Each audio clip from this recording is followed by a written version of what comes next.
everyone, welcome to Time Crunch Tuesday.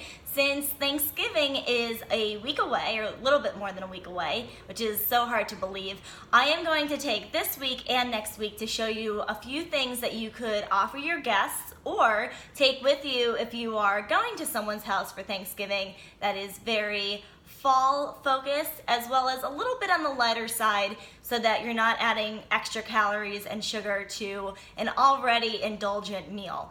So today I'm actually going to show you two kinds of drinks that you could bring. Everyone loves a good cocktail, and these are super light, super easy, and some of the ingredients overlap, so it doesn't involve a lot of prep work, and best of all, they're delicious.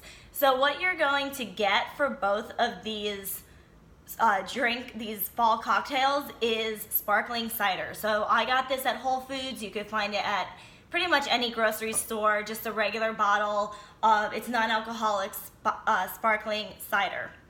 So first I'm going to show you how to make a sparkling apple pie wine spritzer. So all you do is take your wine glass and fill it half with ice, and if you remember back in the summer I showed you how to do a wine spritzer to kind of cut the calorie amount in half of only doing half a glass of wine and filling the rest with ice and club soda. This is kind of a take on that, but with a little more fall flavor. So what you do is you start out by taking a sweet wine. This is Moscato. You could either do Moscato or Riesling, and just fill it about half with ice. So factor in once the ice is in to still make it look like half a glass. Then you're going to add a little bit, just a little bit of vanilla vodka, because we're trying to make it taste like apple pie. So you need the vanilla in there. So just a little bit of that. Then you're going to do some sparkling cider. And again, just a little bit because there is a lot of sugar in it. You don't want to make it too sweet. Just a little bit of that. And then we are going to top it off with the club soda. So it's just like your wine spritzer, only you're adding some vodka and apple cider to it.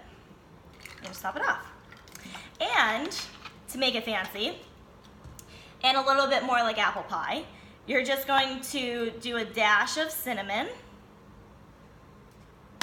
and a nice little apple wedge that you could eat later.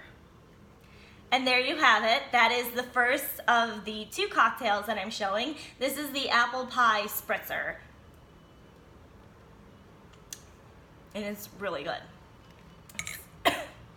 So, moving on, Moscow mules. I'm not choking because it's too strong. I'm choking because I inhaled too quickly. So take your regular Moscow mule. It's actually really popular in the winter the way it is. And for those who don't know, a Moscow mule is vodka, ginger beer, some lime, and ice. It's very straightforward, and you typically serve it in a copper mug such as this. So what I did was just fill the mug with ice, just like I did with the wine glass.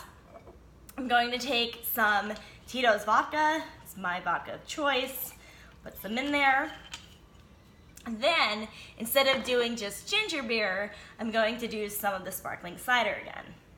So, if sparkling cider isn't something that you typically use, at least you know you could buy a bottle and it could transfer over to two different cocktails, so it's being used. And lastly, the ginger beer. So it's kind of going to be, instead of all ginger beer, half sparkling cider. So top it off with that.